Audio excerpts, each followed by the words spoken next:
All right, think we're live. Hello, everyone, and welcome to episode 3 of the Dorks podcast, the Magic the Gathering podcast, where we bullshit about whatever the hell we want to talk about. So, as always, I'm Tasty Snackies, your main host, always brought to you with my co-host, Mr. McPhee. How's it going? Excellent to be here. Thank you very much for including me for another week. Awesome, man. I need to get like the intro down because I always tend to make it super awkward with my pauses. Now, pauses are good, man. You know what you don't want to do is say the words, "Now, without further ado." That's a YouTube crutch right there. Yeah, that is true.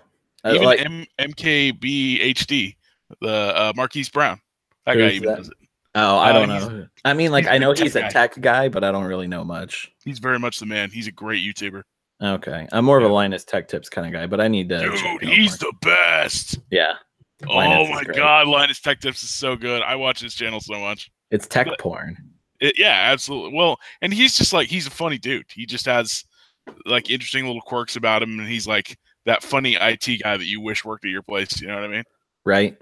And I love the cast that he's got working with him, or the people that he's got working underneath him. Like, they're just fucking great, especially with like all the memes and shit that they throw in there. Because you can tell Linus is kind of an old man when it comes to like memes and internet culture. He's more focused running his business. So see, yeah. By the way, this week's podcast brought to you by Khalifa. It was we are both smoking from Khalifa. Yes, we are now sponsored officially by Khalifa. Unofficially. Completely unofficially. I should contact them to see if I can. Actually, you know what? No, because I think if I did that, then that would be grounds for getting this channel terminated or something like that. No, you just have to announce it. You just have to say that we're sponsored by them. Well, no, because there's another YouTube channel, I think his name's Bannings, and a few others were advertising these things, but CBD oil, not THC, but CBD. And I guess those videos got strikes or whatever. The channels got strikes on them, and they had to remove it because it's still illegal on a federal level. So, I mean. Dude, the weed police are out there, even policing YouTube. They're dead serious about it, man. They don't want any of their kids getting high, dude. No one can have any fun. Yeah, man. Damned Colorado and Oregon and California just making gangbusters and profits because of it. But no, it's fine. It's a gateway drug. Yeah. Won't someone please think of the children? Well, I mean, if you look at our political climate, I don't think really anyone's thinking about the children at this point. Sigma! Or back. Won't someone please think about the children in tents? Won't someone please think about them? Yeah, what about those children? In their tent cities? I wish people would actually think about kids in their tent cities. Stop all that nonsense. It would be nice. But no, instead, here we are bitching about Magic the Gathering drama. So yeah, Magic the Gathering drama, very interesting. I guess we do have to stay on topic. Yeah, but before we get into the drama, let's start with something a little bit lighter. So this weekend, Sean came over up on my neck of the woods and visited because we live only about an hour and a half away from each other, and we played a bunch of Commander and Pauper. And tell me, sir, what did you think of the event? I loved the Pauper. I kind of got railed on on the Commander. What? No, you won the second game. The first game was a complete blowout, but the second one, you stomped me. I feel like your green-blue Commander deck is much better than my green-blue Commander deck. Yeah, I mean, I've built mine over the course of years, and it's just been like a fine-tune. But yours is like kind of more of a fun Etzery Claw Progress, just make small dudes huge and bash in kind of deck, right? I can't even remember the name of your general. The green-blue Theros God that stores up mana for you. Green-blue mana battery. Krufix, God of Horizons. Yeah, that's right.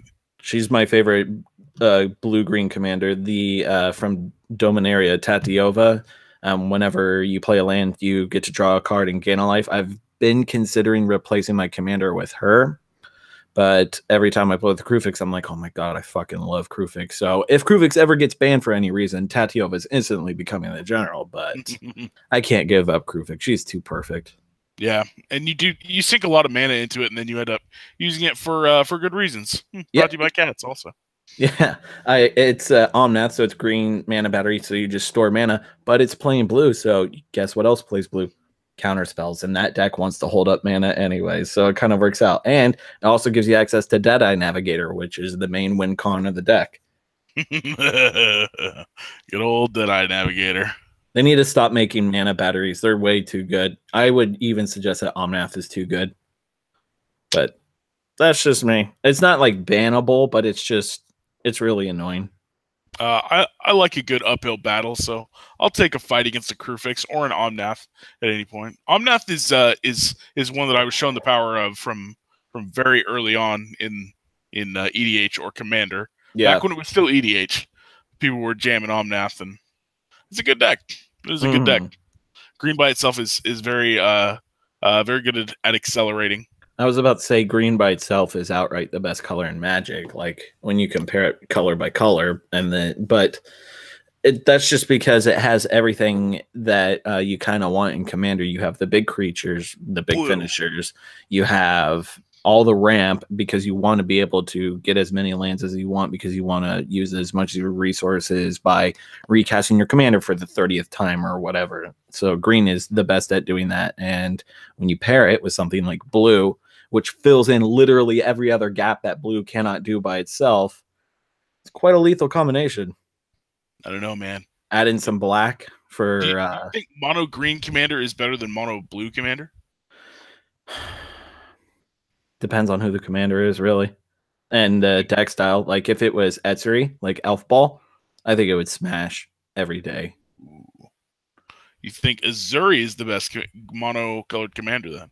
No, I don't know about the best mono-colored commander in general. Like, maybe, like, at least top 3. But that's definitely up there. What about you? What would you say? I like me some blue cards, man. I mean, as fun as the Elf Ball thing is, or the idea of like storing up a bunch of stuff with Omnath and making him huge, and then having the explosive power of green. I like it, but I think blue Cyclonic Rift's your ass at the end of the day, and that's tough to get around. Yeah, Cyclonic Rift is a pretty good just get him card. That card is bannable in my opinion, but that's for a different day. But blue by itself, it's a great toolbox color. Like I was running Arcanus the Omnipotent for the longest time, but I just had Arcanus in there for the meme. But mono blue by itself is if you build it correctly, which I drew mine as like a draw tribal deck with a bunch of counter spells in it, so I was just able to see everything in my deck pretty much every game. So that's like, if you can build it consistently, or if there's just a clear set like way of going about it, because blue you have access to infinite combos in blue just by itself, kind of like red and black, but blue you just have way more options at your expense. Yeah, blue has a bunch of really good commanders too. I mean, you have like, I played Thassa. Thassa is like Dillion Click. You have the one that you tap a wizard, draw a card. You have just I mean, Memnarch is maybe not an amazing mono blue commander, but it's still there's just so many awesome blue legends that you can play as the figurehead for your deck. And then Memnarch's just a win con in of himself. You could just build a hardcore control deck and then just slam down a Memnarch and just like, okay, everything's mine now, thanks. I have, and I would again. It's pretty fucking great. 4 stars. So very good. And also another great mono blue commander that's probably also one of the most annoying commanders of all time is Talrand, aka Counterspell Tribal. Cast a bunch of dumb spells, make a bunch of dumb drakes. Draw some cards and then just keep making drakes. Gah. But so we got to play a bunch of Pauper. What all did we play again? Because I played with goblins, and then what did I play against you with goblins? I know you're pretty high. No, I'm not. I've only taken like 1 or 2 drags actually. No, I'm saying when we played, I was like, bro, you're so high, you just don't even remember. Yeah, I can't remember. We played. I played a bunch of the mono blue Delver deck. Right. And you had a good amount of goblins. We played a good amount of goblins. Then I played also the Boros deck, the Boros like value deck. Oh, Kodotha Boros, yeah. Yep. And then I played blue black Delver, and then I also played my green black Tortured Existence deck. I do like that deck. It Yeah. feels like the survival of the fittest deck. Yeah, it's kind of Tortured Existence is a very weird kind of not really. It does more of the recurring nightmare effect to Tortured Existence, but or yeah, you get what I mean. Absolutely. What would be the survival of the fittest in that deck be? Like I the don't know. grizzly salvages and stuff. Yeah, The stuff that commune with puts the thing in the card. gods.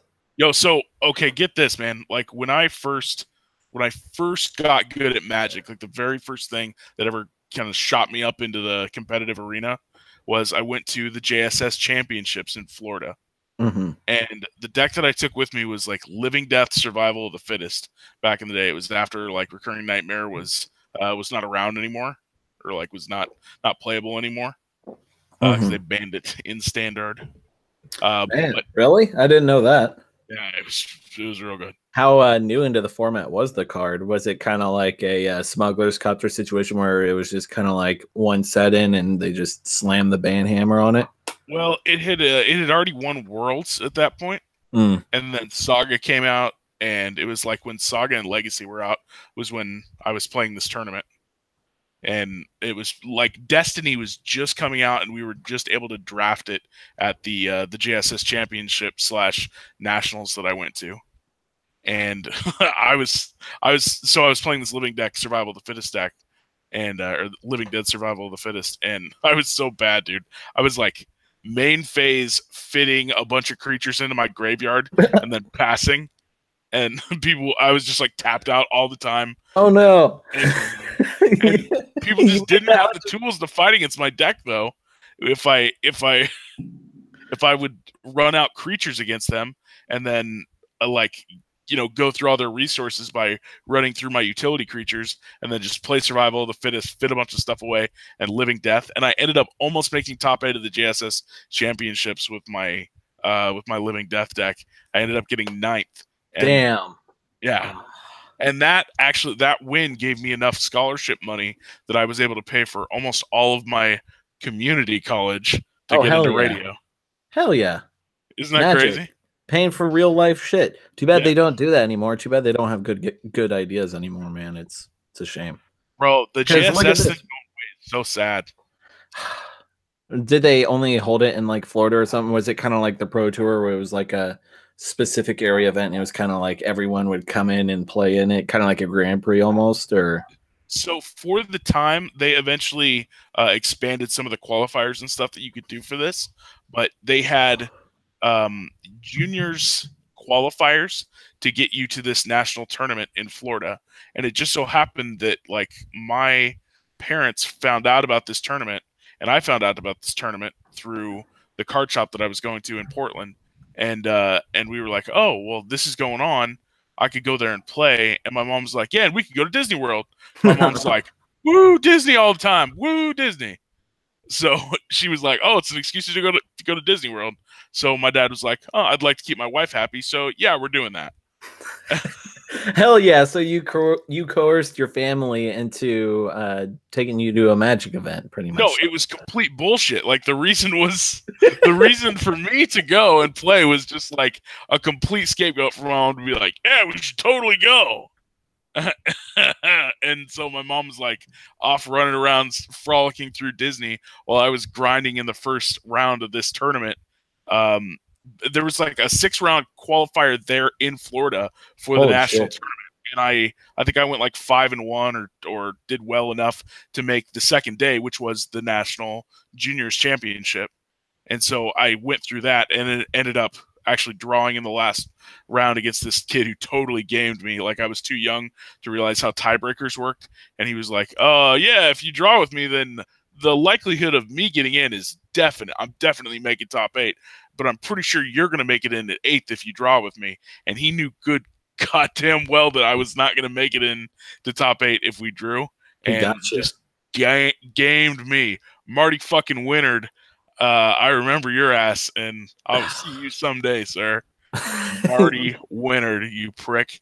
Hey, maybe he subscribed to me and he sees this. Oh, I'm sure he's an everyday listener.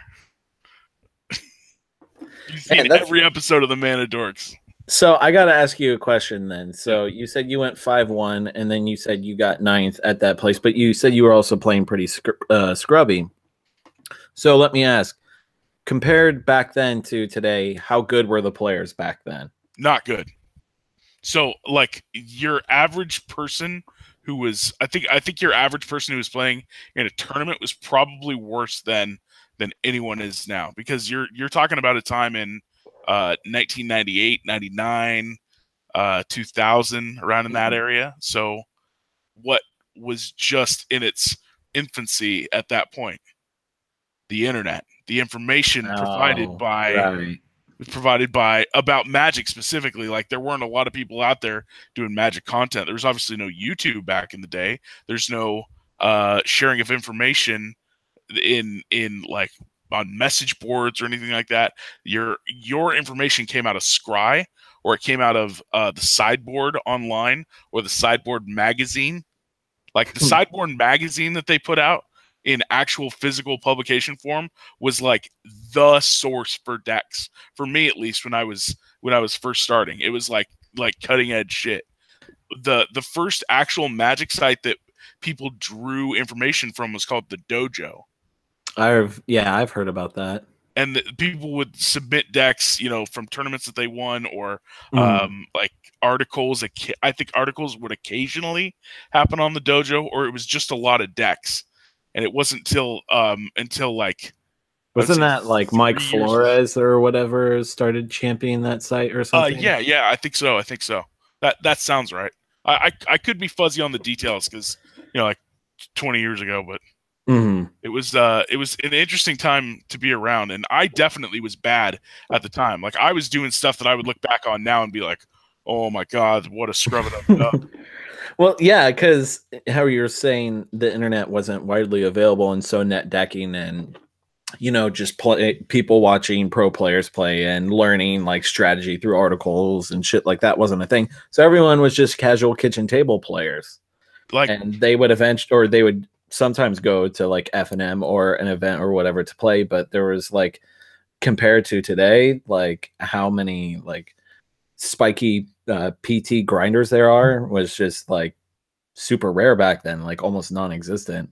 I feel like when I look back at that time, all the times that I went to any sort of pro tour qualifier or any sort of um, big tournament, it was an extended tournament, or it was like older cards, like people playing like Type 1 and stuff like that. Like, that Mhm. was really interesting to people, because there weren't big standard tournaments that happened on like those kind of levels. Like, It's as if it may have almost. just been the tournaments that I went to, but I feel like I went to a lot of extended and like Type 1 tournaments and stuff like that instead of standard tournaments, because my experience with standard was all at this local Eternal Elysium game shop.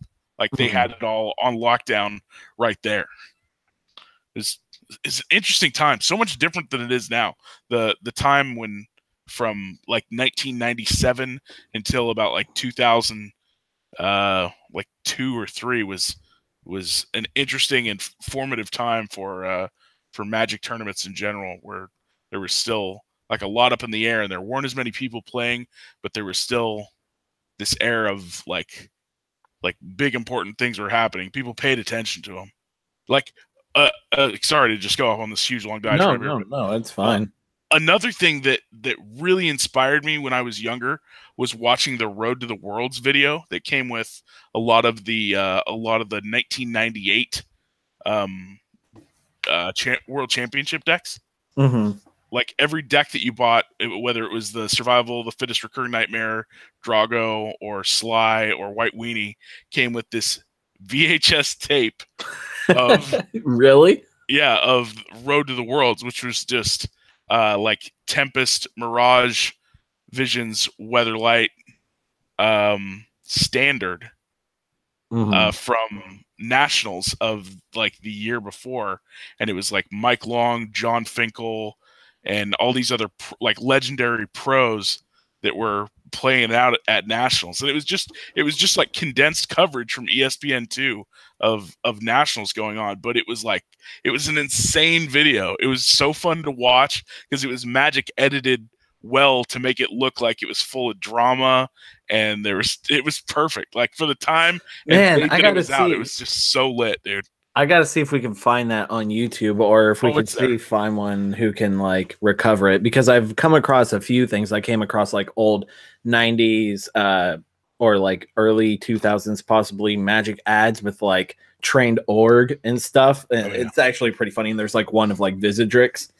But then there's also a Portal, because you remember Portal, right? For like the beginning players, there was a video that would come with it, maybe like a VHS or something. But I came across the video, and it's like a half-hour long, and it's like really hammy and super overacted, and it's supposed to be. It's supposed to be like weird and goofy, and it's a treat. I'll have to like make a video going over it and all that old shit someday. But it's fucking fantastic.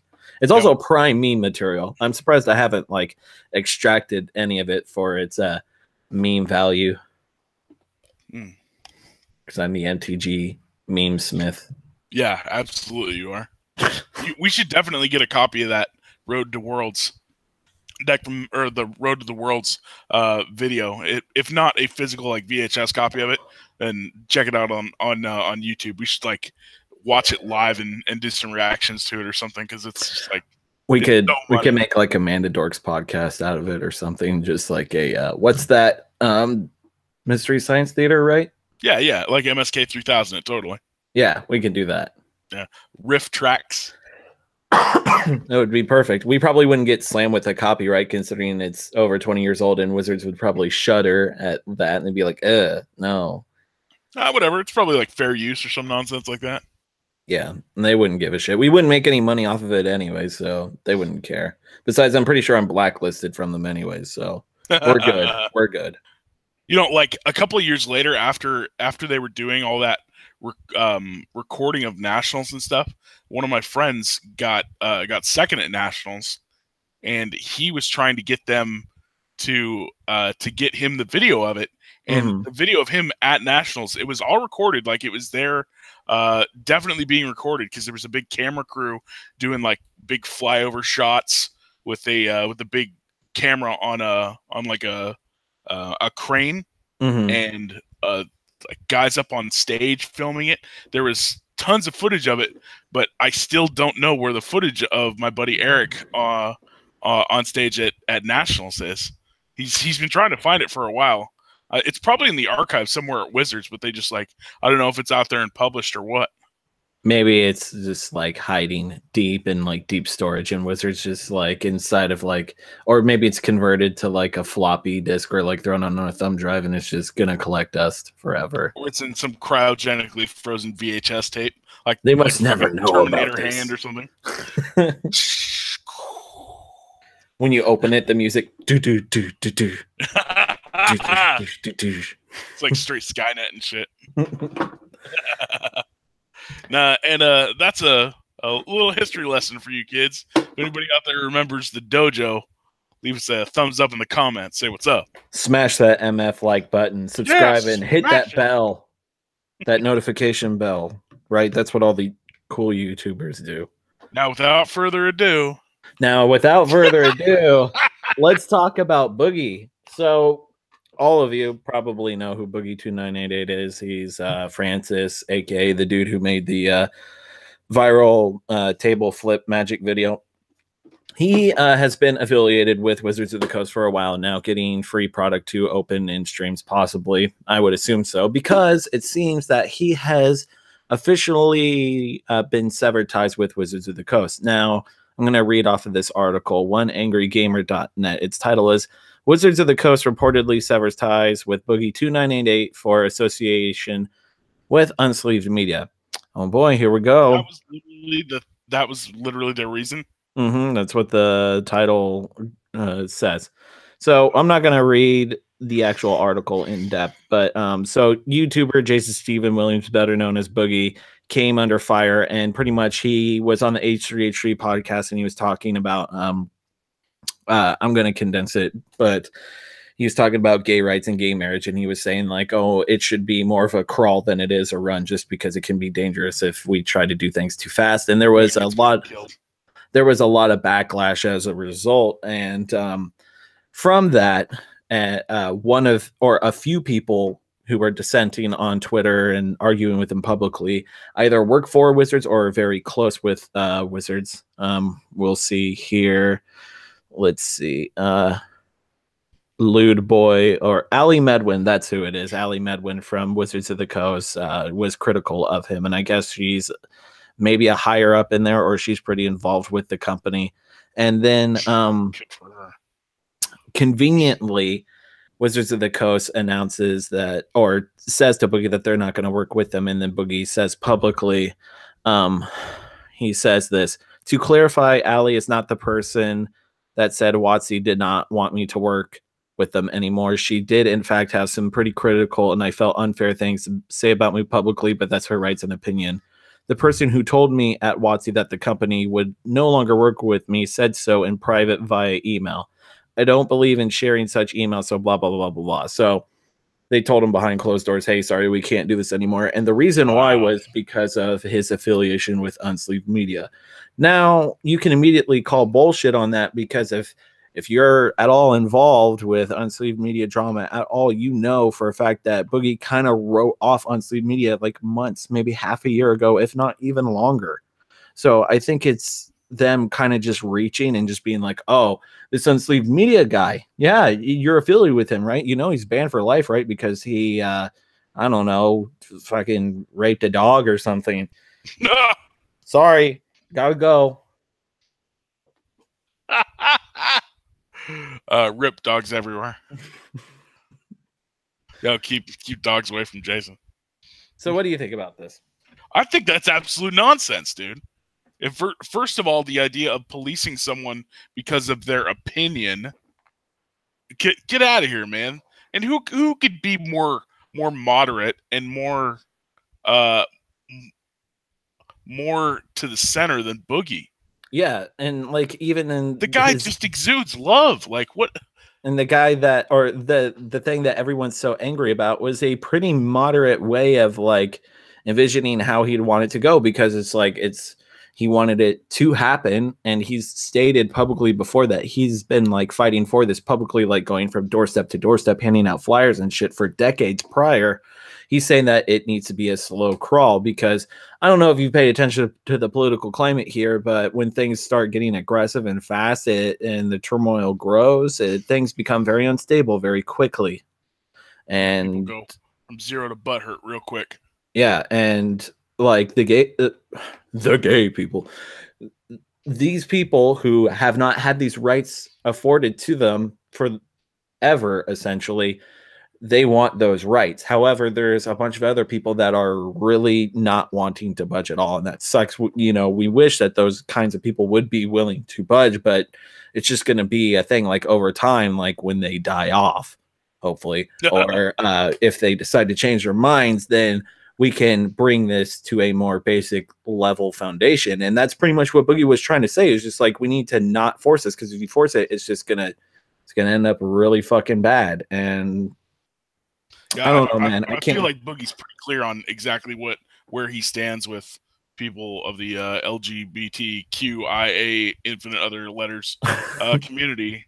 He is about it. He's super about them, and clearly is on their team, and wants nothing more than for them to be treated as well as he is. You know, like people. He's the champion of people should be treated equally and as people. And he's the most popular advocate for Magic the Gathering, like in terms of like not being a mainstream celebrity, but in terms of like e-celebs, like Boogie's the biggest one of all. He's got like 4 million subscribers or something like that on his channel. And he's talked about it publicly on his main channel. He has a second channel that he doesn't upload anymore, but he pretty much devoted for MTG box openings. So he's a pretty impactful name. And for Wizards to say that, oh, it's because of your association with Unsleeved Media, they got to kick you, it's just utter garbage. It's non-believable. Like, you can't look at the situation in its context and believe Wizards of the Coast, because if they were to do that, they would have done it when Sprinklegate happened back in fucking November. But no. Yeah, that's an excellent point, because he certainly had things to say then, didn't he? Yeah, he made a video, I'm pretty certain. Boogie made a video on his channel talking about Sprinklegate and all that shit.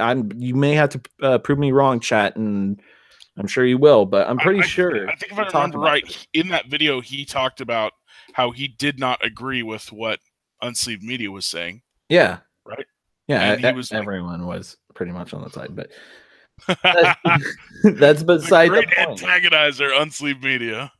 That's beside the point. But I think it's kind of bullshit how they didn't act then, but they're acting now, and they're using this as like a convenient excuse to throw them under the rug. Like Wizards of the Coast is doing some dirty shit. Like I've said before, and I'll say it again, I appreciate Wizards of the Coast for the game that you've made and for how you've been supporting it, except for Standard.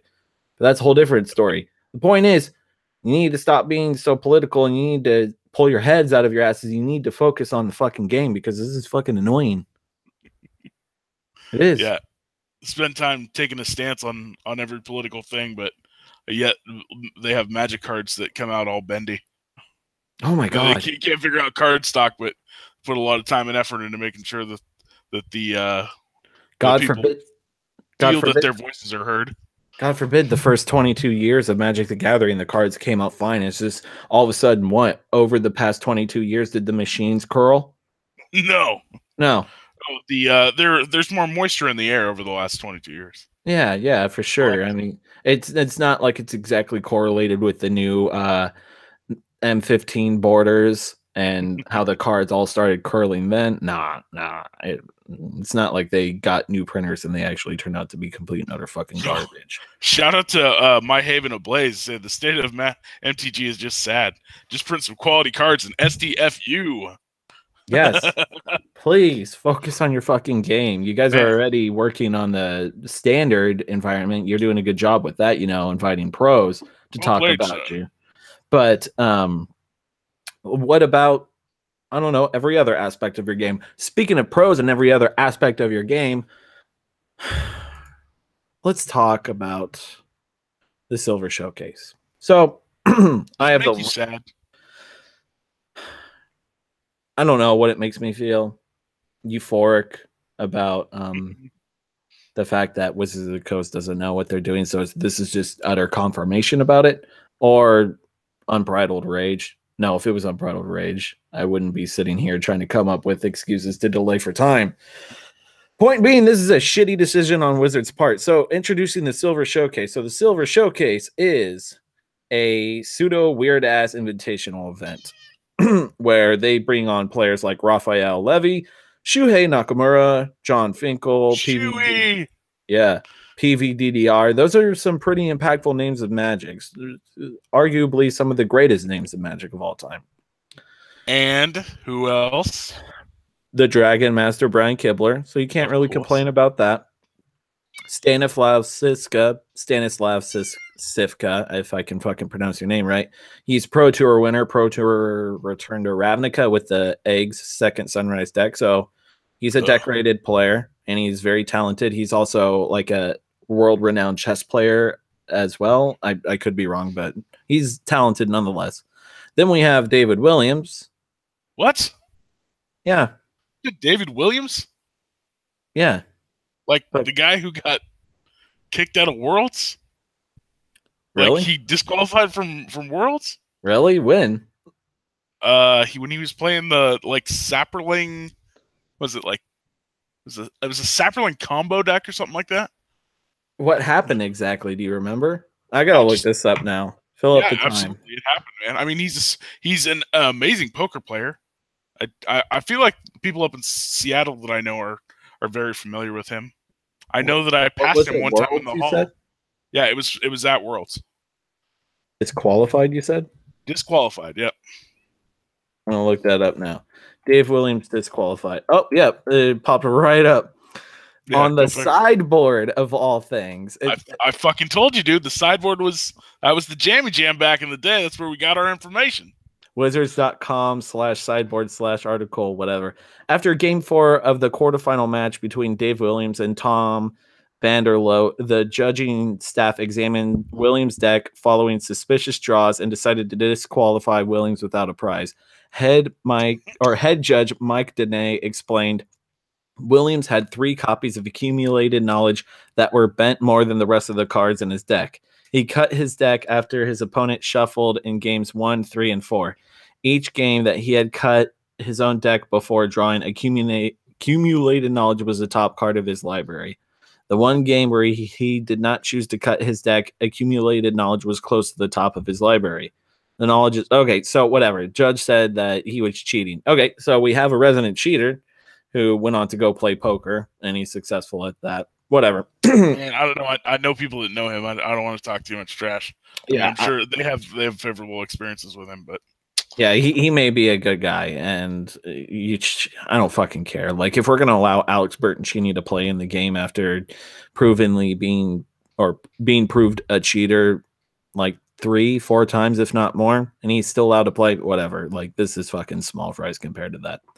And then we have Jason Chan, probably better known as Amaz, who is a Twitch streamer. Oh, also Stanislav Siska and Brian Kibler are also Twitch streamers for Hearthstone, as well as Jason Chan, aka Amaz.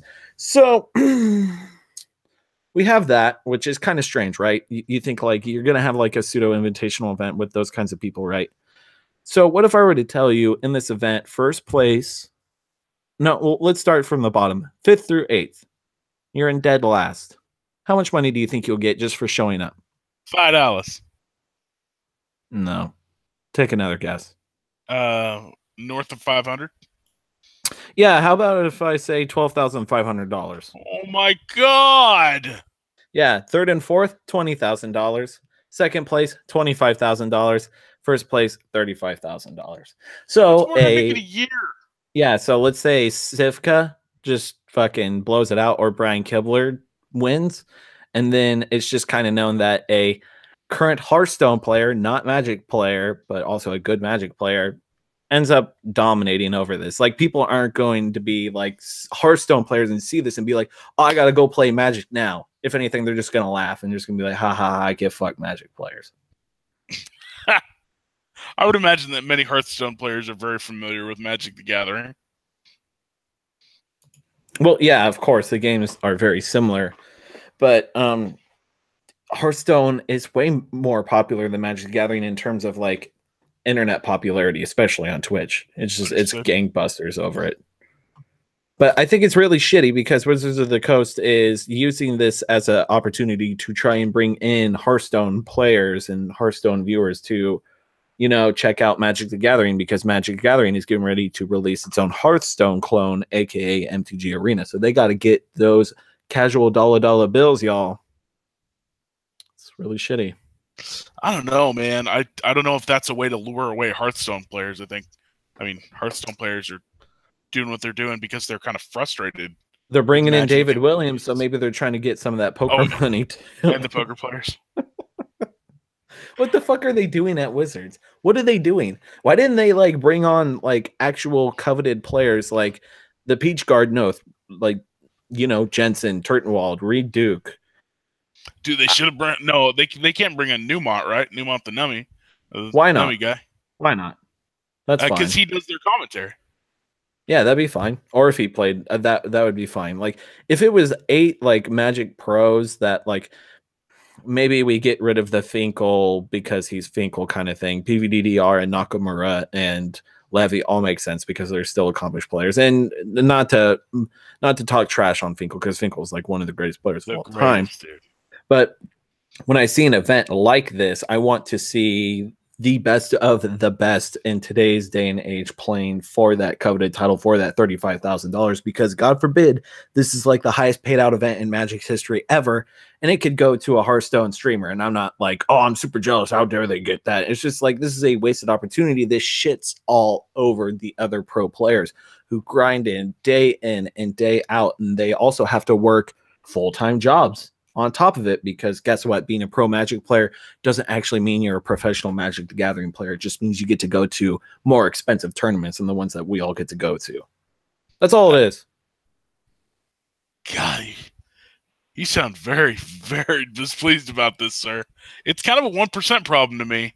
It's like these people, these Pro Tour guys, I mean, like, they should definitely be rewarded on some level. But to get to this particular tournament, shouldn't there be like one tournament to seed you into this thing? Doesn't that seem like a road to Qualifier. WrestleMania deal? Can't we have like an event with like 36 pro players and like I don't know, maybe these random ass Hearthstone and David Williams and sure, let's throw Alex Bertoncini in there too. Let's fucking wild card it this shit up with cheaters and throw them in like a third in a like 50 player event and make them cut to top 8 and then the top 8 is for this thing. Like why couldn't we just do that instead? I guess they're trying to build as more of like an exhibition sort of thing. Yeah, but it's draft. You're drafting like beta and legends and antiquities, which are garbage sets to draft because they weren't designed for draft. The creatures are garbage. There's a few select rares that are like worth like infinite dollars, but besides that, no one gives a shit about this. I'll say this about the beta format: the idea of drafting beta in these old like crappy sets. Mm-hmm. I think there's a finite amount of interest in this particular format. Like people aren't going to watch it over and over and over and over again, save for like the thing at GP Vegas was really cool. I loved watching the actual draft. I didn't give a shit about them playing afterwards. It was the actual opening of the cards in these really old packs that was really neat.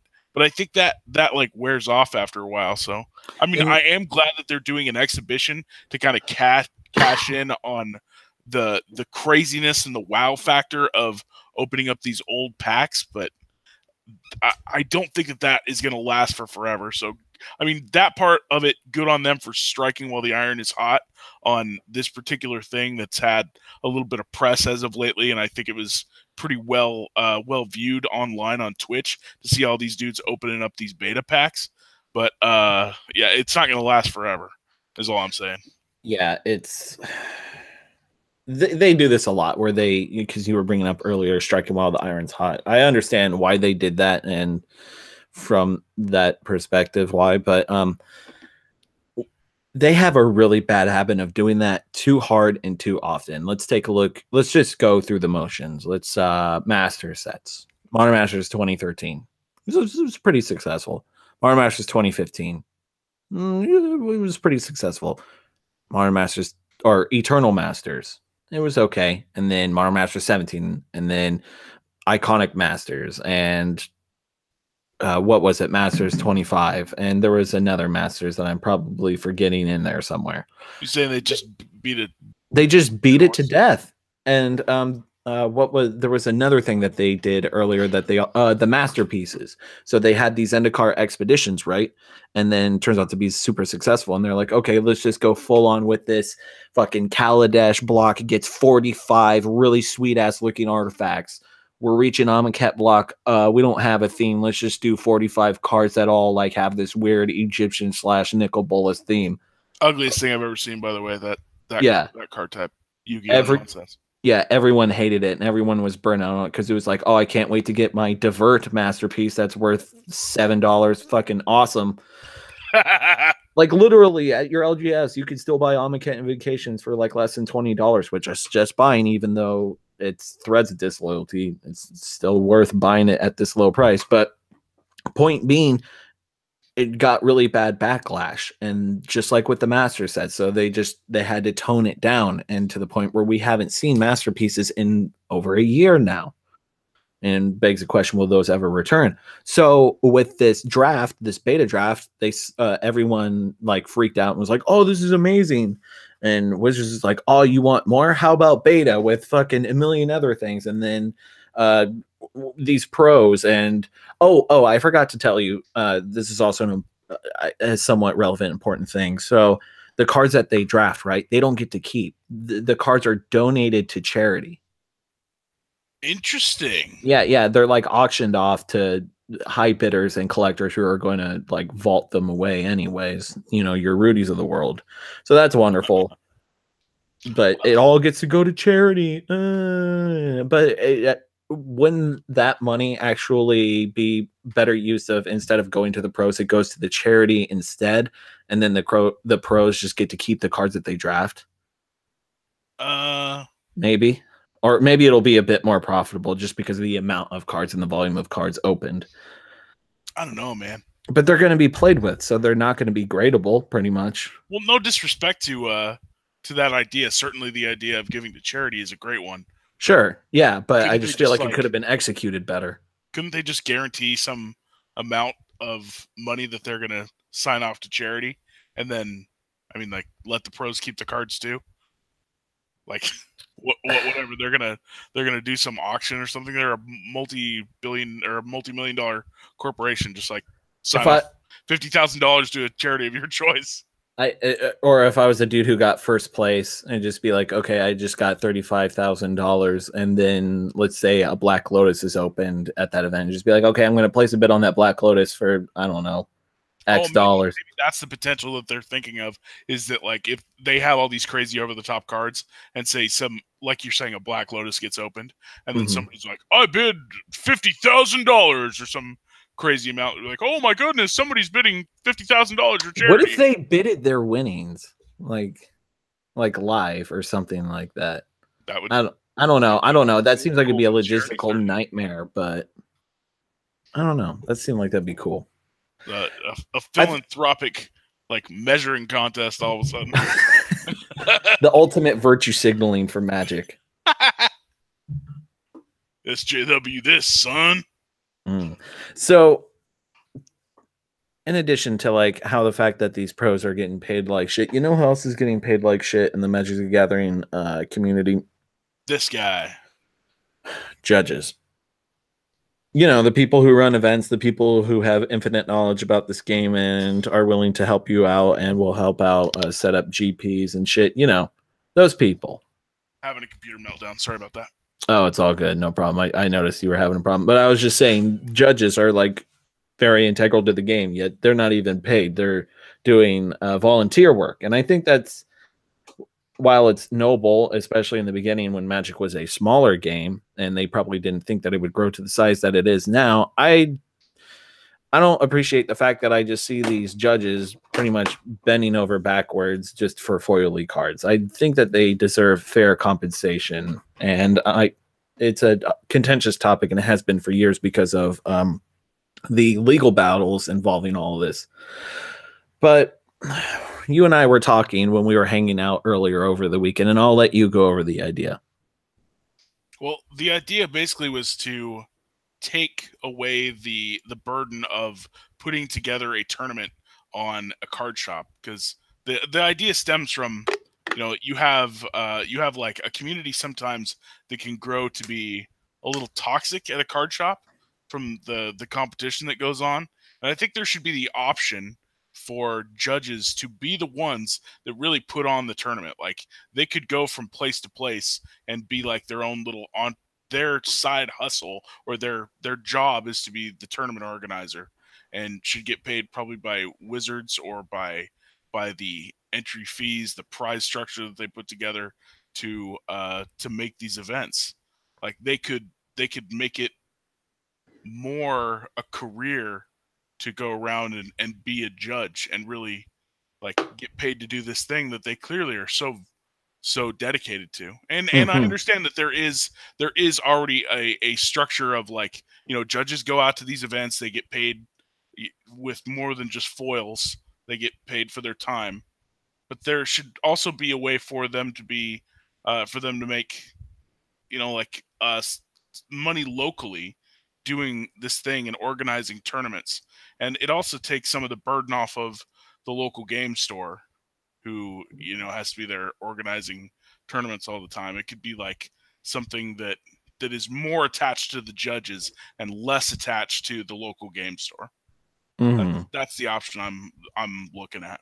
Yeah, that's definitely what it should be. There was another model that's very similar like that had us thinking about it. I can't remember what it was exactly, but I think it would just be a lot better, especially logistically. Like, well, I mean, obviously, like, you pretty much just have to set up a new business at that point, which I would assume would not be the most pleasant experience to try and go under. But like, if it would just make more sense if you could have like judges, like an area judge, like an L3 or an L2, depending on how the structure is built upon. But that's like the main area manager kind of thing, and then you have each of the L1s, which like you have one assigned to each store, and they each have like, I don't know, a shitty little laptop or something where they use that to, you know, do the events, and they don't have to print anything off. They could just announce it all there. Like, there's so many ways that you could organize this, and you could like even theoretically really, have like a judge union, huh? Really, it's just about them getting paid more. Like we would like Yeah, to see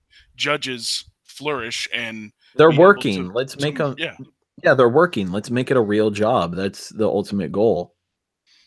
And there should also be some flexibility also for the people that do want to do it as it exists now, as a side hustle, as something else that they do in addition to their, you know, their day-to-day job. But it could also turn into something bigger for them. I think that flexibility should be there for them to dive deeper into it and to be able to create more opportunity for people to play fun sanctioned events, more opportunity for, you know, like a great prize pool to come out of it, and certainly support from Wizards to these judges also to make these events happen. More, you know, like premium cards and stuff like that. Though it would take some honesty and integrity out of these judges to make sure that they're handing out these promos in a way that's, you know, like conducive with people actually getting them in their hands when they win tournaments, not just like judges scooping them up and selling them off the way some card shops do with their F&M promos and things like that, which obviously they're not supposed to do. They're not supposed to just take the F&M promos that they get and like throw them in the case to be liquidated. Well, I mean, we already saw that last year with the Fatal Push promos. There were some people who were gaming the system, and they were able to just pump them onto the market for like $25 a piece. Jeez. Now, you know, Magic, it invites everyone who likes to take advantage of the system. That's Gamers Gonna Game. Yeah, it was. We were talking with TJ about it, how Magic players from the beginning were just kind of born into this value-driven mindset, just because of like how Magic is and how like the structure has been built with like trading and all this monetary value and stuff, and everyone's just trying to get one leg up over the other, and it just kind of everyone turns into a card shark effectively. God, so true. Like, too many sharks in the water these days. Oh, not even like a card game shark, just like a shark in general, just like trying to gain some sort of advantage over another person. It's too value oriented. We've become too detached. We need to pump the brakes, Sean. We need to play more casually. The only people here that we're really talking about that should get paid for doing this game on a regular basis are the people who are putting on the events, like judges. Like for the folks that go out and grind and like get onto the pro tour, that do all that, you know, that's based on hard work as well. And my argument for our kind of spitball an idea here, which I would love to hear any comments about in the comment section below about how we could improve this idea or get paid better, get them paid more, and have more fun Magic events, and have more, just more Magic in general run better, and help foster a healthy community while just having more tournaments, more fun. Like, that's always the goal with Magic Gathering, is have more events. If people are down, just have fun, have more fun playing Magic the Gathering. That's always the goal with it. At least at the end of the day for me. Speaking of fun, tell me, do you think it's fun? Okay, I need to ask you a question prior. When's the last time you played Legacy? Ooh, good question. What was the most dominant deck in the format? Probably the red, white, blue Stoneforge deck. Okay. So like a Stone Blade kind of deck. So yeah, I mean, Deathrite Shaman was out and wasn't quite as ubiquitous as it quite as like present as it has been in recent like months and years. Well, thankfully he's banned, along with his friend Jataxian Probe, with the newest banned and restricted announcement on Monday. Before we get into this, I just want to say that I kind of got into the hype for the banned and restricted announcement. Everyone was like, oh, you need to buy Stoneforge Mystics. Get them. And then they went up to like $40, $50, and a bunch of fucking idiots probably bought them at that price and are crying now because nothing in Modern got unbanned. But I went in on Splinter Twin because it's a card that I've always appreciated, and I noticed that it was under $5, and I was like, man, I want to build a Splinter Twin deck. If I can't in Modern, I'm going to try and jam it in Legacy. And thankfully, Deathrite Shaman's gone because that kind of opens up the gates for me to build Splinter Twin even better. But point being, Splinter Twin wasn't unbanned. In fact, nothing in Modern was unbanned, but in Legacy, as I mentioned before, G-Probe and Deathrite Shaman. Now, I haven't played Legacy in a long time, but from what I understand, Deathrite Shaman enabled and turned on 30, 40, 50% of the field, possibly. It was in a lot of decks. Mm-hmm. It was a good card. It's a very, very good card.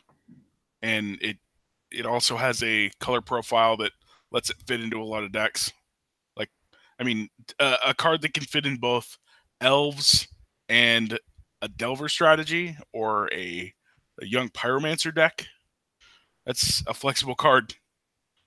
But I don't know, man. I'm really torn about this Deathrite Shaman thing because I will admit that it was in a lot of places in Legacy, but I feel like it opens the format. Brainstorm. I feel like it opens the format wide open. Brainstorm's like the ultimate will never be banned card for whatever reason, even though it should have been banned 20 years ago. But Deathrite Shaman, I feel like it's unbanning.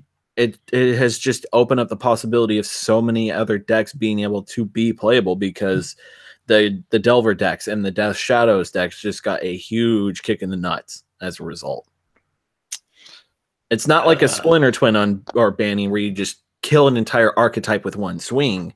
This is like more like a pop at the knees kind of move.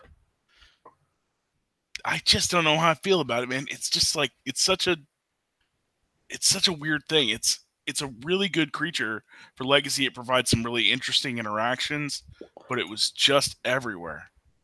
Like I kind of get G-Probe for the fact that it's a card that's not not magic-y, you know? Mm-hmm. A free cantrip that adds to your storm count for a little bit of life. Like all those cards were kind of mistakes. You know what I mean? Yeah, especially Probe, just because it was such an enabler. Like you just put it in any type of combo deck that you want to, because hey, this card lets you make sure that you can go off, have fun. Also, it turns your deck into a 56 card deck, so have fun. It's really what it does. It just turns your card into a 56 card deck. I wish I had a stronger opinion about this Deathrite Shaman thing, because I mean that's what our podcast is about, is providing opinion and a stance for people to either get behind or disagree with. But and the only issue is we don't really play Legacy, so we don't really have educated opinions for it. I feel bad for the Elves players, man. I feel bad for the folks that play. Fuck the Elves players, man. Greater Gooding or whatever into a Critterhoof Behemoth. Yeah, okay. People that like to play little green men they've had a tough time. They've had a tough go of it in some ways.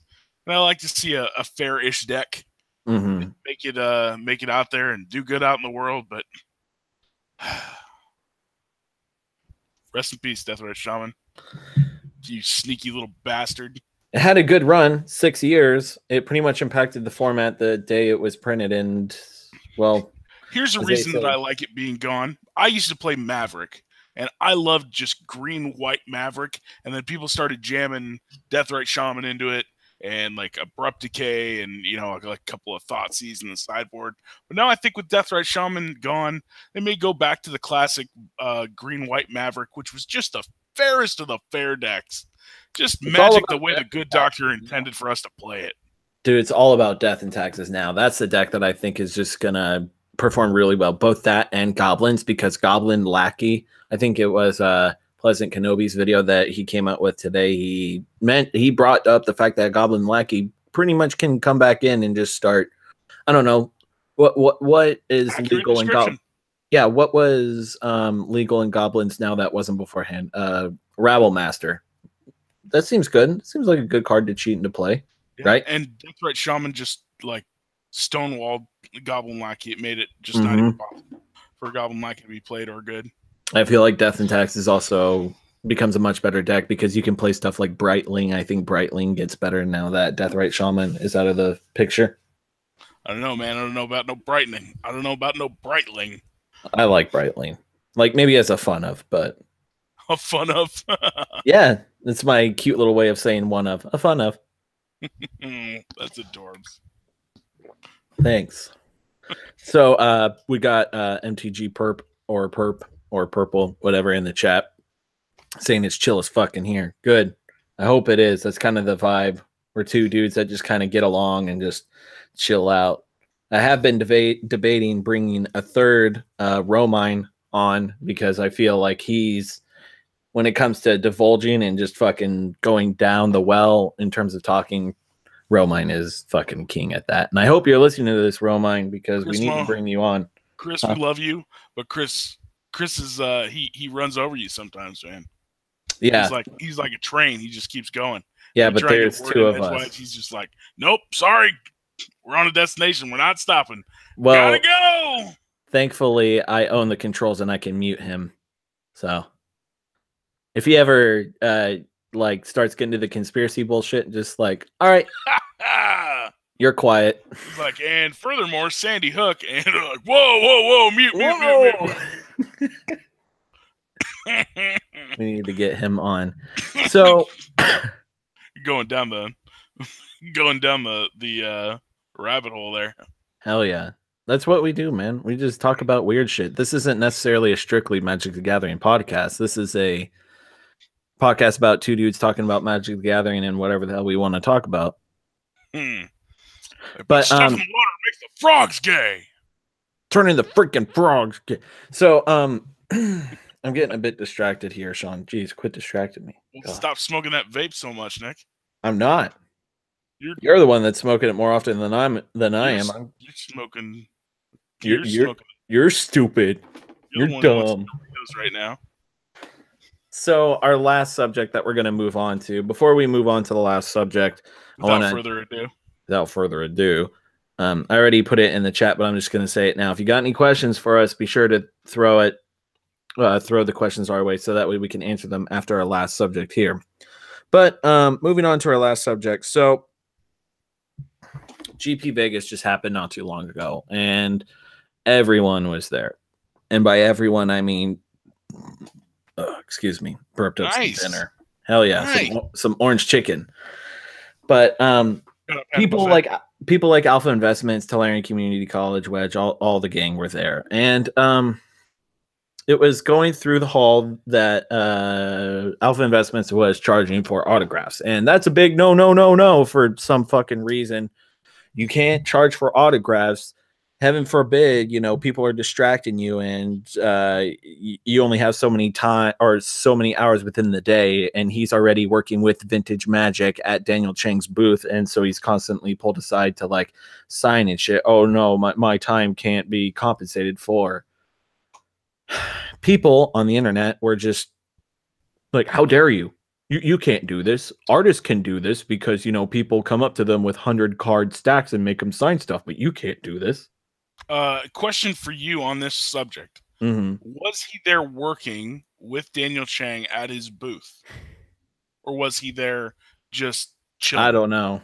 I don't know. Eventually, Rudy's going to start releasing footage of GP Vegas 2018, so we'll get a better look in that way, but I think people are just quick to be outraged about just anything. Who cares if somebody charges? Let them charge. People are either going to show up and they're going to fork out some money to get a picture with Homeboy, or they're not. Right? And who cares? If people are really that upset about it, they're just not going to go to Rudy and ask for a picture about it, and then he'll get the clue and not charge for the fucking autographs. It's that simple. Yeah, flame the guy on the internet over some random nonsense like that. I mean, what about people's Patreon pages? Yeah, exactly. What about some YouTubers who charge upwards of $10 or more for their Patreon accounts? Are you above criticism all of a sudden because you beg on your videos to say, hey, be sure to support me because I need you to support? Yeah. That's any different? And you know what? I support their right to do that as well. Like, right, you can do that. That's fine. I support people on Patreon. I have a few people that I support, and that's fine. Like, you can do that. You can make your money and be successful. I kind of went down that rabbit hole when Sprinklegate happened because I was finding reasons to be angry at certain people like Tulane Community College and Wedge, and I decided to attack the whole Patreon thing, like, oh, how dare you? And I kind of realized like how stupid and moot of a point it is, because it's like, how dare you? Like, this person is trying to be successful in their field, and you should be more celebratory of the fact. And if you don't support it, you literally do not have to. Yeah. It's that simple. You're not required. I mean, sure, you can talk about it from a distance and act all catty and bitchy about it all you want, but in the end of the day, it's not really going to change anything. They're not going to change their mind. If it's going to be a profitable model for them, more than likely they're not going to stop doing it. Yeah, shout out to L Cardboard in the comment, dropping some knowledge on people. Celebrities charge for signatures all the time. Excellent point. You ever been to a con and had to pay money for your for a signature with your favorite person? Like, they're famous only from some random niche thing that you like, and you'll fork out money for them. And you'll go to this convention and you'll pay like $150, $200 to get in, and then you'll pay like $50 for a signature. Heaven forbid you go to a Grand Prix that's literally free, and you get to meet all of your YouTubers, and you get to, or all of your favorite YouTubers, and you get to like play Magic, and then pay what? The average fee for an F&M just for a signature? I'm sorry. I didn't realize that was worth so much of your life, and it meant so much to you that you needed to throw a bitch fit on Twitter about it. People just excited to be excited about stuff. Oh, I'm excited to be excited. Ooh, I'm going to be real extra about things. So I've been putting in the tip for a while, because the real cherry on this shit Sunday is the fact that Rudy wasn't charging the $5 to keep in his pocket. No, it was... This is from Edwin, the Magic Engineer, who's a friend of Rudy and Daniel Chang's. He posted on Twitter that this was the photographer's fee. So plain and simple. So people were getting mad over the fact that the photographer was getting paid because they were literally working at the event like a judge. But the difference is this photographer is getting paid. And due to miscommunication, because rumors spread, because, you know, you'll probably see from like 10 feet away, you'll see like someone handing a $5 bill to Rudy, and then they take a picture and they're like, oh my God, Rudy's charging for autographs and all this shit. And it's just, no, turns out you're all fucking getting butt hurt for nothing. Wow. That should be the name of their album when they put it out. And even if that wasn't true, even if he still was charging for autographs, it's shit. Still, that doesn't, the ends just don't justify the means. Yeah, I'm in full agreement with you on that. Especially like, dude, so many people have different kinds of side hustles. So many people have different ways to make money. And especially like you're talking about that photographer. Like, if you're good at something, don't do it for free, right? If you are a commodity, you yourself are something to someone, then maybe you can make some money off of it. Go get your side hustle on, man? Come on. What if you had to give up your shoes? So let's say we had to go meet up with Perp at GP, I don't know, Seattle or Portland. Shout out, and it was like, hey, I need you to sign something for me. And he's like, nah, I need your shoes. Would you do it? I would. No, I don't think so. I got a pair of shoes that have holes in the bottom of them. I just bring them and then wear them and have an extra pair in my backpack. That's how I do it. Well, see, now you're talking about because it's double duty. Because now he's my trash can as well. So I love you, Perp. Dude, good troll. Full marks. I say, good show. Hell yeah. So I kind of lost my place because of that. So what you're saying is, join us on Patreon, support Nick and I. Yeah, this podcast would not be possible without your donations on patreon.com/mandadorkspodcast/ give us money, please. What I mean is, this podcast. Eventually, I will plan on doing that, though. That is eventually, like, hypothetically, if we're successful enough, that is the plan, because I'm not going to share future information. There's going to be spicy stuff coming in the future. The production quality is definitely going up. That's for certain. That's possible as early as next episode, possibly. But Point is, it's not going to be this annoying back and forth Google Live Hangout shit because this is kind of annoying. No, it's really annoying, actually, in my You say opinion. that now, but I'm having the time of my life. Oh, I love you too. I mean that, dog. Oh, that's pretty great. Well, eventually, once we can get things really set up and we can get like an actual studio set up and like shit can be more organized, it's going to be even better. Agreed. Hey, here's a question for you that we didn't really talk about this, but who are some of your favorite YouTubers that you watch? Like maybe two or three, who you watch who are not magic related. Was this a question in the chat or is this something you're asking? No, this is just something I'm asking you. Oh, okay.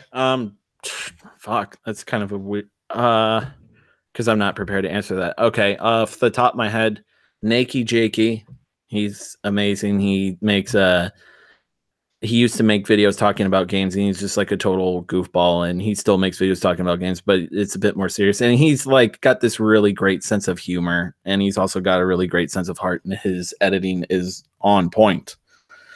I have been an avid follower of Philip DeFranco for a little over a decade now at this point through various YouTube accounts. But I feel like he's just kind of that's easy. Everyone likes Philip DeFranco. Who else? Another strong centrist voice, right? Yeah, exactly. While I come up with another, you talk about one. Let's see. Ones that I enjoy. So I played the Pokemon Go. So I enjoy the Trainer Tips and Mystic 7. Mm-hmm. And the best, by the way, is when Trainer Tips and Mystic 7 will be doing the exact same thing, and you'll get to see the episode from one point of view and then the other point of view, sort of like doing it behind the scenes with both of them. It's the best. And the guy, Mystic 7, I feel like he is a future radio DJ, like ready to go out of the box. He's ready to get on mic right now. So Trainer Tips and Mystic 7, I like both those guys.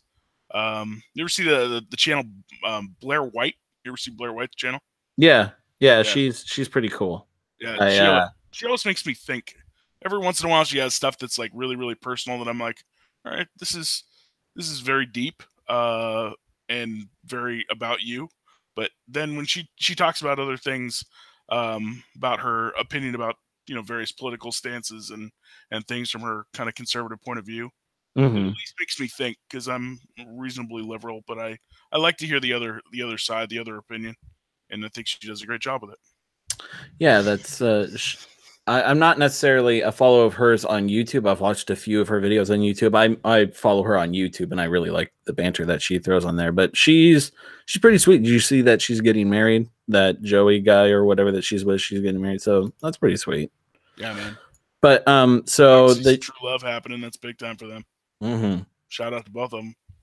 So the YouTubers that I chose, I chose 3 others, but I'm going to combine 2 of them. So my next one is Mr. Medicare, or some of you may know him in past life as Jim81 Jim or Internet Aristocrat. I like him just because he's kind of like king shitpost to me. He's just like kind of the ideal, just like, he's not a hero to me or anything like that. It's just kind of like whenever I look up to just shitty people on the internet being shitty, that's the prime guy. I fucking love him. He's so entertaining, and the way he carries himself on the internet speaks volumes for internet culture in general. That probably sounds more deep than it should have. But the next 2 that I have combined their movie review kind of people, they're Ralph the Movie Maker, who makes these in-depth edited videos, like just ragging on movies and sometimes talking about good ones and like shorter reviews. But a lot of times he'll talk about really shitty movies and he'll just go in on it.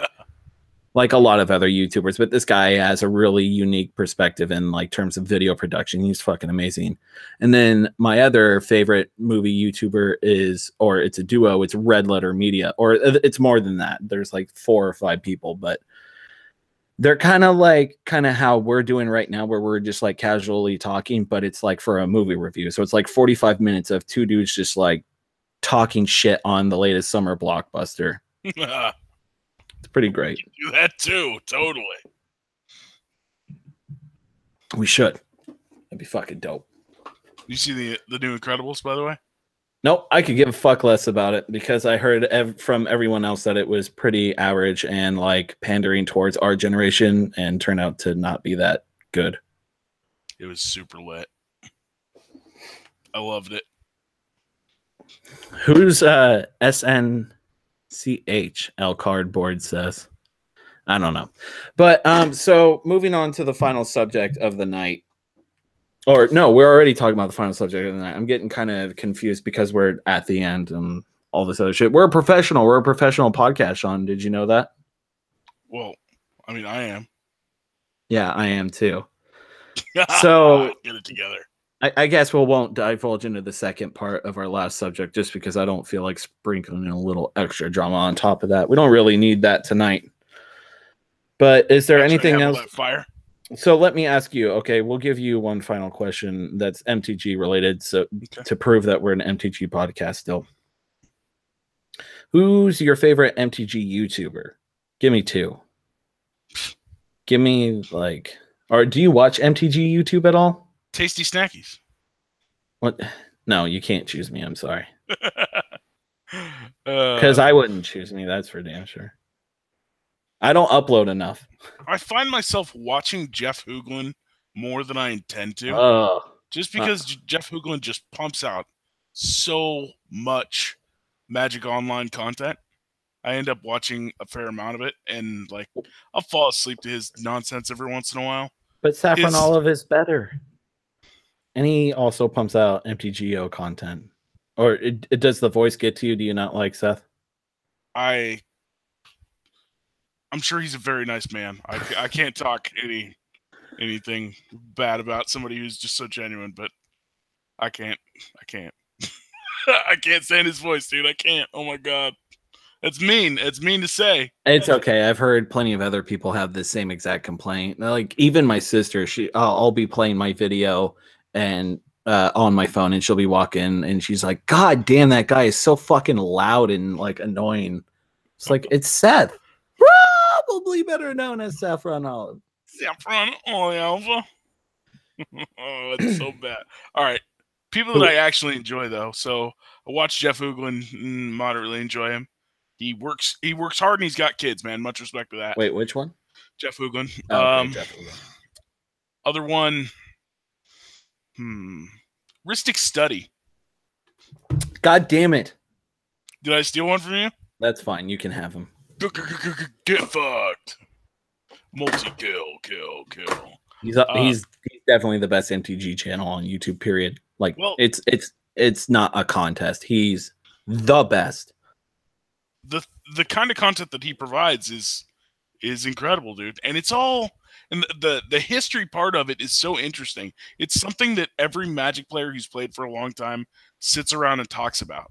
You know what I love about it and why he's my favorite is because I've shown him his content multiple times to non-Magic players and they can understand and enjoy the video. Wow. That's how you know it's good content when you don't even have to be involved with the game at all and enjoy what's being presented to you. And I think he develops his videos that way. Yeah, he's a master. Yeah, it's fucking great. I love that dude. I don't want to talk too much about it because I don't want to seem pathetic at all, but that guy, I fucking love Ristic Studies. Dude, our podcast is great. We're like, hey, do you enjoy our podcast? Well, stop listening to it and go see all these other people on YouTube because they're probably just better than we are. Thanks for listening. Hey. And with that, talk to you guys next week. Yeah. So I guess my favorites then, since you already took Ristic Studies, I really like MTG Goldfish. I watch a lot of YouTube, except I've noticed, I think it was Ristic Studies on Twitter, posted a long time ago on Twitter, and it's just kind of been sitting in the back of my mind, and I've been thinking about it more and more, is being an MTG content creator or being a creator in general, it kind of serves a better purpose for you if you consume content that doesn't follow that. Like I'm an MTG content creator, so maybe I shouldn't watch that many other MTG content creators. So that way I can keep my creativity flowing with new and fresh ideas, right? Yeah, instead of just bouncing around stuff that you heard in the echo chamber. Right, and you're just watching the same content made over and over again. You're watching a spoiler video, and you're watching like random MTGO gameplay X5 3431 booster pack opening Kaladesh. Let's open 5 million packs bullshit, right? Oh, I love that channel. Yeah, it's my favorite. Yeah, it's fucking great.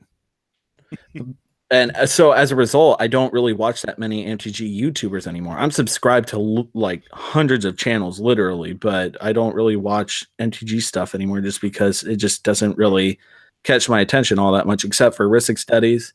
I'll watch Talarian because, I mean, like, even though I have my reservations about him, he still makes some of the best MTG videos. I'm a really big fan of Josh Lee Kwai and what he's doing over with the Command Cast and Game Nights. I'm a really big fan of that. Oh, is that the two guys that are sponsored by like Card Kingdom? Yeah, everyone's sponsored by Card Kingdom, but they do the Command Zone podcast. Oh yeah, those guys do great. Yeah, those guys are fucking great. And then I guess for my second one, Desolator Magic, I guess. I'm not subscribed to him, but we'll just do it for the meme. Dude, people shouting him out in the Man, he has been blowing up recently. Just like watching him just shit all over his subscribers and stuff. And I'm letting everyone know in the chat right now, I'm working on a part 3 Desolator Magic video. It's been almost a year and a half since I made a Desolator Magic video, and I said I wasn't going to anymore. I lied. I need to make another one. The lol cow is coming over to graze at greener pastures, and I can't miss the opportunity. Well, good. Strike while the iron's hot. That's today's theme. Mm-hmm. Hey guys, Desolator Magic here, and today we're gonna talk about all those stupid motherfucking net decks. Did you guys know that I built computers? Do you guys like this Far Cry 5 footage? It's better than my plain ass background that I've had for years, even though I still like to use it. No, man, don't talk crap about plain backgrounds. Look at me going right here. Beige on beige. All right, so let's move on to the Q&A questions that I missed over, but I have a couple saved right here. So, at Tasty Snackies, did you have beef with that MTG Lion guy? No, I never really felt like it. He just felt like low-hanging fruit, and it's too easy to like criticize and stuff. Like, he's an honest guy. He's one of those, he's just pumping out content because out of the love of it. Like, even though his content is lazy and stuff, like I don't really give a shit. Some of the stuff he says actually has value, unlike Desolator Magic. Next question. Okay, so Sean, do you know who MTG Lion is? Negative. He's the Asian version of Desolator Magic, essentially. That's all you really need to know. Duly noted. Tasty Snackies, for the Q&A, can I come on the show? Perp. Well, no, I can't allow you. No, God, that sounds like a really cool idea, but I don't want to just start inviting people and stuff. Maybe for like a special episode or something, we can invite like a live Q&A or something and have a queue of people. That would be fun. That would be actually pretty cool. So thanks for the idea there, Perp. I may have to work on that. Gonna keep scrolling, see if I can't find any more. Oh, that's a cat back there. Tell him about your cat. The cat on my left is Dexter. Dexter is a large cat that is black. That's the end of my report. Thanks for that high quality journalism there. Sometimes when he stretches out, he looks like a Halloween kitty, and so I say Halloween kitty. Oh, hello, Halloween kitty. This is Gary. Gary's a tuxedo cat. Gary likes to back out of things. Gary also sometimes opens his mouth to meow and instead goes, and nothing comes out. Both cats enjoy making bread. Yeah, I was about to say, he's making quite a comfy home on your chest there. Well, there's a lot of room here for him to make a home out of. Okay, Gary, you're done now. I'm trying to see if there was any other questions. Perp, you already asked. That's an oil pen. Yes, it is an oil pen. You'll probably see this in like every single episode ever. We just got demonetized, yo. I don't care. I don't make any fucking money from this thing. But I think on that note, we're going to go ahead and end the episode tonight. So I want to thank everyone for tuning in. We currently have 11 viewers, which is pretty fucking sweet, actually. Thank all of you for coming out and hanging out with us. This is our most successful show to date. And I think our most positive. Yeah. Yeah. I conclude by saying something as well. We were going to go into some more spicy stuff, but I decided not to. Oh, we got one more question sneaking in. Favorite format? Sean, what's your favorite format? Block constructed from various formats. The whole block constructed idea has always been my favorite. I love Innistrad block constructed. I have Invasion, Plane Shift, Apocalypse, block constructed decks, a whole gauntlet of them that I love to play. They're Pro Tour decks from way back in the day, and there's one other one that I really like. Oh, Saga block constructed is another format that I really liked. That had a lot of fun decks like Sneak and Show or Sneak Attack and Reanimator and Opposition and all sorts of stuff. So yeah, block constructed. It's one of my favorite in many forms. I never had the chance to play in block. Well, I mean, I could have, but I never took the opportunity to do so. But I guess my favorite format, I guess it's kind of easy to say Commander, and I guess it'd be too easy for me to say Pauper because that's all the kind of content that I would or have made in terms of deck taxes, like Pauper and Commander. But I'll go with Commander. That's a format that I'll probably never give up playing. I also really like Legacy, even though I can't afford it. I have proxies, and I can make decks, and I can make vintage decks with my proxies. But I really love the gameplay that you can get with Legacy, and the same with Pauper, and it's pretty similar to Legacy. It's not literally similar, but in terms of depth of gameplay, because of how far you can go back in Magic's history and how low cost of the spells are. So it's very conducive to resource management and strategy, and just, I don't know, it's Magic at its most pure for me. And so is Commander. Commander is also Magic at its most pure in a different sense, not so much the strategy sense, but in the being able to do whatever the fuck you want to do. It's customization in its best form because you get to choose your commander, you get to choose whatever fucking bad card you want to play in your deck and just have fun. That's the format that will survive once Magic dies as a game. I think people are just going to play Commander and kitchen table garbage. A format, if you want to talk about some pure Magic the Gathering, 93, 94 League, that's a good one too. When people back in the day, they had to play with Mishra's Factory and Juggernaut and Urnham Jin and things of that nature. That's an interesting format too. Magic in its infancy, when it was young and cards were overpowered. It's an interesting format, anyways. Mm-hmm.